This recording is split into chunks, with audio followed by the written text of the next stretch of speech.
Mereka tersebar di berbagai wilayah. Untuk misi utamanya sebenarnya adalah kita memberikan pelayanan keagamaan.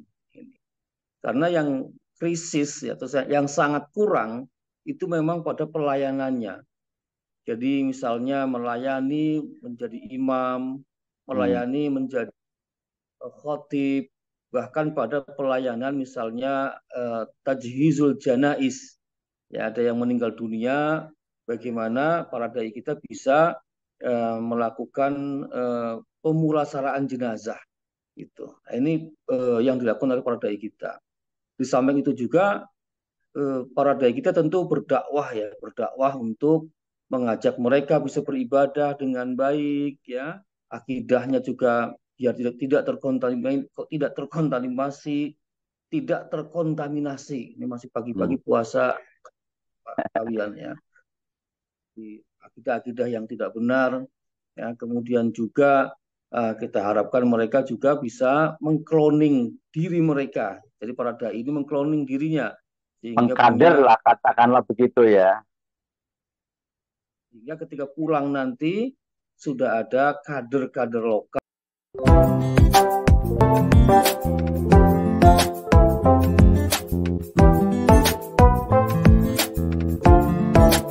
Assalamualaikum warahmatullahi wabarakatuh. Masih di bulan Ramadan ini saya memanfaatkan kesempatan untuk berdialog dengan Ketua Komisi Dakwah Majelis Ulama Indonesia ya, Bapak Ahmad Zubaidi. Nah, beliau ini punya gawe memberangkatkan dai dan daiyah ke daerah-daerah tertinggal di Indonesia. Dan yang baru-baru ini adalah memberangkatkan 20 dai ke NTT di daerah-daerah pedalaman di Nusa Tenggara Timur. Tentu saja ini sebuah program yang sangat menarik karena disebutkan bahwa para dai ini akan disebar ke daerah-daerah untuk memberikan bimbingan pelayanan kepada umat Islam dalam melaksanakan ibadah dan kegiatan sehari-hari. Dan ini tentu saja menarik dan harus didukung kita semua. Assalamualaikum Pak Kiai. Waalaikumsalam warahmatullahi wabarakatuh. Ikut senang, ikut bangga, dan mudah-mudahan program Pak Kiai ini sukses ya. Dai-dai yang Amin. dikirimkan ke daerah bisa melaksanakan tugas dengan sebaik-baiknya. Pak Kiai mungkin bisa dijelaskan ringkas sih apa program pengiriman dai-dai ke daerah tersebut. Baik, terima kasih Pak Kawian ya. Ini adalah program kita yang ketiga atau angkatan yang ketiga. Sebelumnya kita sudah pernah mengirimkan 2 angkatan ke Papua Barat. Dan alhamdulillah misi yang 2 angkatan sebelumnya sudah berakhir dan sukses ya. Dan bahkan bisa memikat penduduk setempat lah. Dan ini kita mencoba setelah angkatan yang ketiga ini bergeser ke Nusa Tenggara Timur yang tantangannya ternyata jauh lebih berat ya dibandingkan dengan di Papua Barat. Kenapa? Karena medannya, letak geografisnya yang kepulauan ya, banyak sekali pulau-pulau, bahkan anak-anak itu, para dai kita ketika disebar ke berbagai daerah itu mereka harus naik kapal yang lamanya 24 jam, bahkan ada yang 2 hari, ya Ya. mereka ada yang ke Alor atau ke Hmm. Manggarai dan lain. Jadi dari 20 dai ini kita sebar ke sekitar ya 17-an kabupaten kota. Ya, sehingga mereka tersebar di berbagai wilayah. Untuk misi utamanya sebenarnya adalah kita memberikan pelayanan keagamaan.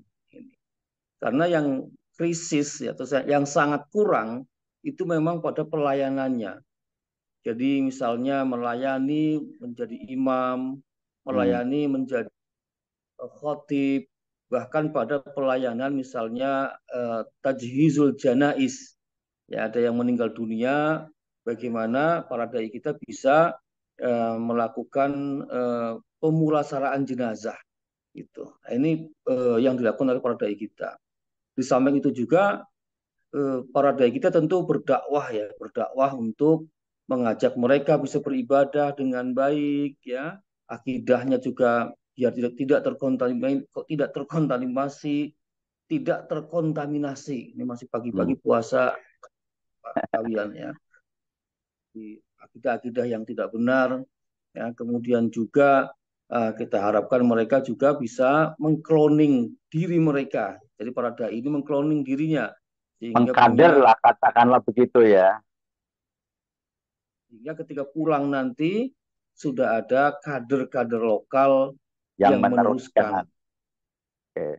Harapan seperti itu. Oke, terus siapa saja Pak Kiai yang dikirim ke sana itu? Siapa aja? Yang kita kirim adalah para dai-dai ya dari berbagai ormas, tapi memang melalui open recruitment. Jadi Hmm. rekrutmen terbuka, mereka mendaftar, mereka kita seleksi secara administratif ya. Kemudian kita seleksi secara apa namanya ujian teori ya, tentang dakwah. Setelah itu kita wawancara satu persatu untuk meyakinkan bahwa dai yang sudah mendaftar dan lulus sampai tahap wawancara itu memang dai-dai yang punya kapasitas dan terutama lagi punya semangat dan niat untuk berdakwah di daerah yang ya tentu banyak tantangannya itu. Jadi memang ini tahapannya cukup panjang ya, dari sekian ratus dai yang mendaftar ya, kemudian terpilih sekitar 30 dai. Nah, Hmm. 30 dai ini yang kita tes dengan tes teori. Nah, kemudian setelah selesai kita tes dengan wawancara. Ya, di wawancara ini pun ada satu dua orang yang mengundurkan diri karena mungkin tekadnya belum bulat gitu ya. Tapi karena calon kita banyak, alhamdulillah tetap terpenuhi untuk 20 dai daiyah kita dari berbagai daerah. Ada yang dari Makassar, ada yang dari NTB, ada yang dari Jawa Timur, ada yang dari Jawa Barat, bahkan ada yang dari NTT sendiri. Ada Aceh juga kalau nggak salah gitu. Oke, jadi Jadi mereka itu sudah dibekali dengan ilmu dan pengetahuan lain supaya ketika di lapangan benar-benar siap Pak Kiai ya. betul. Jadi sebelum mereka kita terjunkan ke lapangan, ya mereka kita didik selama 2 hari. Ya, memang kita tidak lama mendidik apa namanya membekali mereka, tapi insya Allah 2 hari itu cukup lah. Karena memang kita pilih mereka-mereka yang sudah biasa berdakwah. Hanya tinggal memoles bagaimana mereka menyesuaikan diri dengan masyarakat setempat. Karena keadaan NTT ini apa ya cukup hati-hati kita dalam eh, menerjunkan dai. Jangan sampai dai kita salah omong atau salah sikap ya Ya, atau betul. salah dalam bermasyarakat. Ya mereka sesungguhnya adalah masyarakat yang sangat toleran dan Hmm. menghargai perbedaan. Nah, kalau kita hadir ke sana, kemudian dai-dai kita ada yang umpamanya ya kecenderungannya satu paham atau tidak fleksibel atau menyalah-nyalahkan budaya lokal misalnya, ini sangat berbahaya. Ya, bisa jadi dai kita tertolak di sana. Nah, makanya itu yang kami wanti-wanti ya dari Jakarta juga wanti-wanti dan setelah sampai di NTT mereka juga diberikan pembekalan ulang oleh masyarakat setempat atau oleh ulama setempat supaya betul-betul tujuannya tercapai ya. Jangan sampai di lapangan nanti mereka justru mendapatkan perlawanan ataupun konflik dengan masyarakat sekitar. Nah, itu yang sangat-sangat kami jaga. Oke. Kalau gitu apakah ada semacam panduan atau kode etik Pak Kiai supaya mereka itu seperti yang Pak Kiai uraikan tadi itu sesuai dengan apa yang diharapkan oleh atau digariskan oleh MUI di pusat. Ya, mereka menandatangani fakta integritas. Ya. Bagaimana mereka harus berdakwah. Ya, kita di MUI sebagaimana diterapkan kepada dai standarisasi itu paling nggak ada 7 poin ya. Ya misalnya pertama dakwah harus sesuai dengan eh, apa namanya Quran dan hadis dan apa namanya petunjuk-petunjuk ulama ya kemudian harus dalam bingkai NKRI dan Pancasila ya kemudian harus memiliki ilmu yang sesuai, ya, atau menyampaikan dakwah itu sesuai dengan keilmuan yang dimiliki, nggak boleh ngawur-ngawur, ya. Kemudian juga menghormati budaya lokal, ya, dan juga siap berkolaborasi dengan apa namanya pelaku-pelaku dakwah yang ada di masyarakat. Ya, jadi kalau misalnya ada kelompok dai dari kelompok lain, kita mesti bisa berkolaborasi. Jangan sampai kemudian rebutan lahan dakwah. Nah, itu yang Ya, betul. tidak. Ya. Kita harus bisa berinteraksi, ya, baik dengan sesama dai maupun juga dengan struktural, ya, apakah pemerintahan ataukah struktural organisasi, ya, dan juga tentu mereka wajib bisa bergaul secara kultural dengan masyarakat setempat. Nah, itu yang betul-betul kami wanti-wanti, ya, dan juga kita punya kode etik bahwa mereka harus menjunjung tinggi etika dan moral sebagai dai. Ya, ini apa namanya hal-hal yang tidak boleh dilupakan oleh para dai kita ketika berdakwah di daerah 3T tersebut. Ya, kami sih optimis, ya, insya Allah mudah-mudahan dai kita bisa memahami kode etik yang sudah kami doktrinkan kepada mereka dan yang sudah mereka tanda. Ya, kalau mereka ternyata tidak sesuai dengan itu, ya nanti mungkin kita tarik pulang atau apa namanya kita peringatkan dengan cara yang lisan mungkin, kemudian tertulis, bahkan sampai dipulangkan sebelum waktunya. Nah, kira-kira begitu Pak Kawian. Oke. Berarti dalam pelaksanaannya ada semacam evaluasi atau monitoring Pak Kiai ya kepada dai-dai yang diterjunkan itu. Kita selalu memonitor mereka, dan monitoring ini dilakukan juga oleh MUI NTT. Ya, tentu kami kan ada di Jakarta, tidak mungkin melihat pergerakan mereka. Nah, Secara kami langsung ya. mendapat dari MUI setempat, kan apa namanya pelimpahan wewenangnya kan dari pusat kemudian ke MUI NTT, dari MUI NTT dilimpahkan ke MUI kabupaten kota. Nah, MUI kabupaten kota inilah yang berada di lapangan, yang bersentuhan langsung dengan para dai kita, ya, sehingga mereka kami harapkan mereka juga memantau pergerakan ataupun kegiatan yang dilakukan oleh dai-dai kita di sana. Dan nanti kita secara periodik juga akan ketemu, ya, kalau dengan dai-nya setiap bulan kita akan ketemu juga melalui Zoom. Demikian juga kita akan ketemu dengan MUI-nya untuk mengevaluasi apakah para dai sudah berkegiatan secara maksimal atau belum, atau ada problem apa. Nanti kita akan bicarakan dengan MUI NTT dan MUI yang ditempati oleh para dai di NTT sana. Kalau begitu jadi para dai itu juga perlu ya misalnya komunikasi bahkan koordinasi atau ya berkawan dengan tokoh-tokoh agama lain begitu Pak Kiai. Betul. Itu salah satu kompetensi dalam seleksi dai kita. Ya, sejauh mana mereka memiliki kemampuan berorganisasi, ya, juga berkoordinasi, ya, dengan pihak-pihak lain. Nah, karena di NTT ini kan begitu majemuknya, ya, artinya kita juga di sana pihak yang minoritas. Nah, kalau kita yang tidak bisa bergaul, maka sudah barang tentu langkah kita malah akan banyak kendala lah. Tetapi kami bekali mereka bahwa mereka harus bisa berkomunikasi secara struktural dengan pemerintahan, secara kultural, bahkan juga dengan tokoh-tokoh di luar Islam sendiri, ya, agar supaya kehadiran mereka tidak dicurigai sebagai apa ya gerakan untuk organisasi lah gitu, ya. Kita akan ke sana juga, yang kita usung adalah lebih kepada pelayanan, ya, pelayanan dakwah kepada masyarakat setempat. Tujuannya apa kami declare pelayanan? Ya, supaya tidak menimbulkan kecurigaan dan konflik begitu. Sehingga kehadiran dai kita itu diterima dengan baik. Perkara nanti, ya, ini apa namanya mereka mampu mengislamkan satu, dua orang, tiga orang, banyak orang, ya itu bagian dari apa namanya dakwah kita yang sesungguhnya target apa ya namanya, kalau dibilang target, ya target target kedua lah gitu, bukan target utama. Ya, Hmm. target utamanya adalah keuangan. Oke, Pak Kiai, dalam bayangan saya itu setelah mereka bekerja di daerah-daerah, jadi orang-orang yang misalnya eh, pengetahuan Islamnya masih kurang, masih minim, bacaan sholatnya juga masih belum pas, jadi bisa dibimbing Pak Kiai ya. Betul.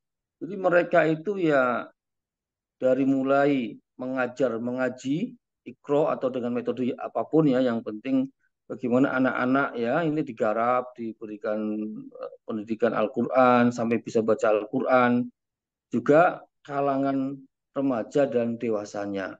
Ya semua kita harapkan mereka bisa membuat kegiatan yang ya supaya masyarakat bisa baca Quran lah, dan juga membuat taklim-taklim kalau memang belum ada. Kalau sudah ada ya eh, lebih diwarnai lagi supaya pelaksanaan taklimnya lebih berkualitas ya, lebih baik lagi daripada ketika mereka belum datang. Nah, itu harapan kami seperti itu. Dan alhamdulillah memang ya di sana ada beberapa juga yang memang ada pesantren, ada sekolah-sekolah yang dai-dai kita juga dipergunakan di sana.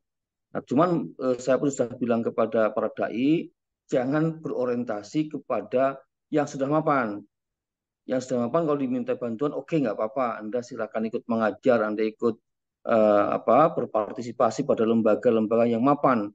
Tapi yang lebih utama adalah mendirikan kegiatan yang belum ada atau yang macet, itu mesti didorong. Itu yang saya tekankan kepada para dai kita. Berapa lama mereka di daerah Pak Kiai? Mereka Satu hanya periode 6 bulan. 6 bulan.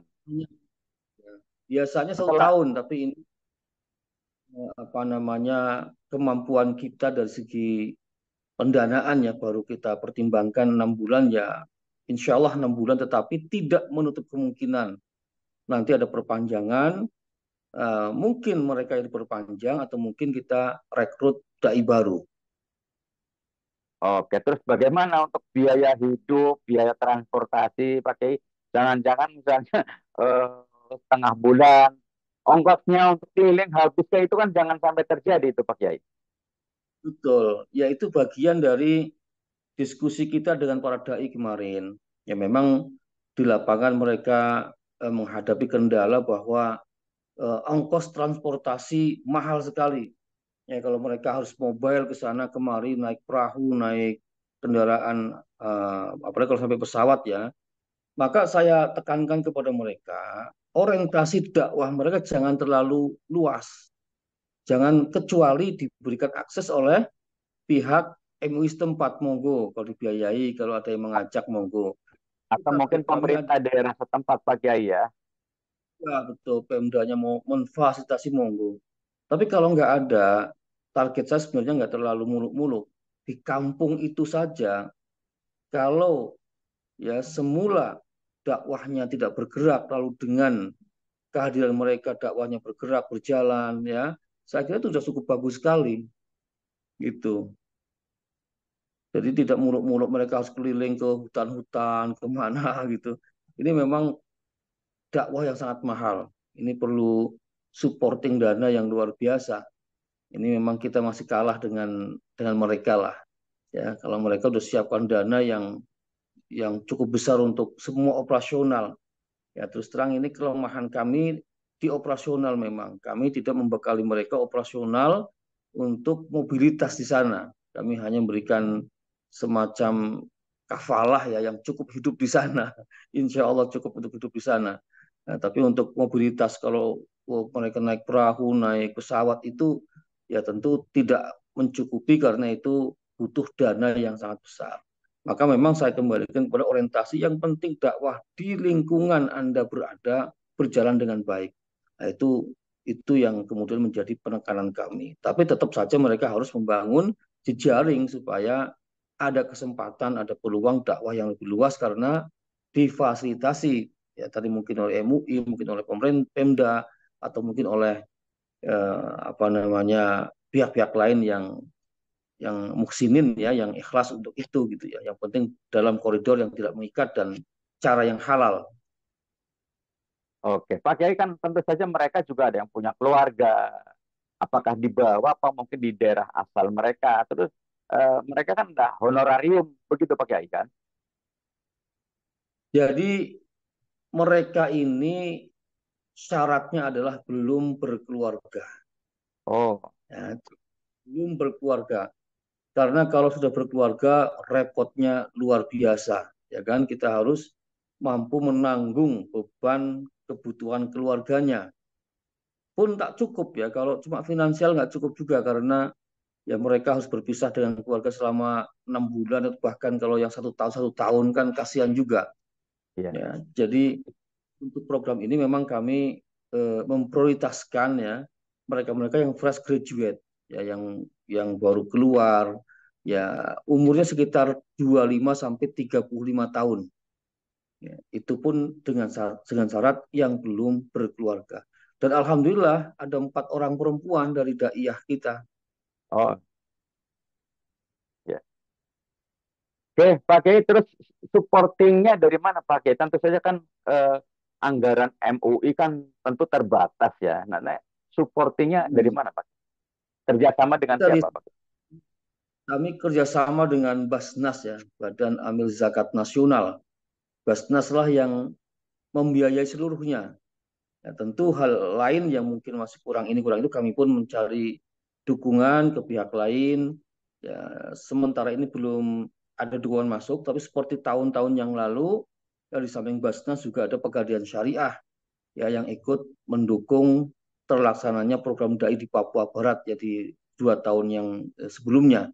Nah, sekarang kami masih melihat insya Allah mudah-mudahan cukup sampai akhir periode mereka sehingga kami mencoba bertahan dengan Basnas ya walaupun tidak menutup kemungkinan dan kami akan berusaha juga untuk menggandeng pihak-pihak lain yang siap eh, berkontribusi dalam kegiatan ini karena tetap saja anggaran itu kan besar ya dan apa ya kadang di luar dugaan ya kita perkirakan seperti ini ternyata gambaran di tempat berbeda ya contohnya gambaran-gambaran dari mereka dari Kupang sampai ke tempat masing-masing itu ternyata pesawatnya pun mahal-mahal gitu.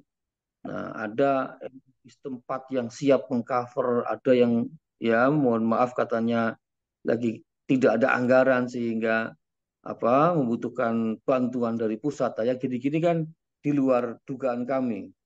Kami namanya orang bikin RAB kan biasanya kaku ya, tidak menghitung detail-detail sampai ini kalau begini gimana. Itu makanya seperti ini perlu ditanggulangi dengan mencarikan donatur ataupun sponsor dari pihak yang lain. Dan ini terbuka, Basnas tidak menutup diri. Oh ini hanya program kami, enggak. Kalau ada pihak lain yang ikut partisipasi pun tidak masalah. Baik, Pak Kiai, terima kasih atas waktunya, kesempatannya, dan pendapat-pendapatnya terkait program Majelis Ulama Indonesia dalam mengirimkan para dai ke daerah ya, terutama daerah yang jauh ya, yang terdapat umat Islam, tetapi memerlukan apa namanya pelayanan dan bimbingan dalam beribadah. Sekali lagi terima kasih. Mudah-mudahan program ini sukses. Eh, MUI dan dalam hal ini Komisi Dakwah bisa kembali merekrut calon-calon dai untuk segera dikirimkan ke daerah-daerah lain yang membutuhkan. Terima kasih Pak Kiai. Assalamualaikum warahmatullahi wabarakatuh. Ya,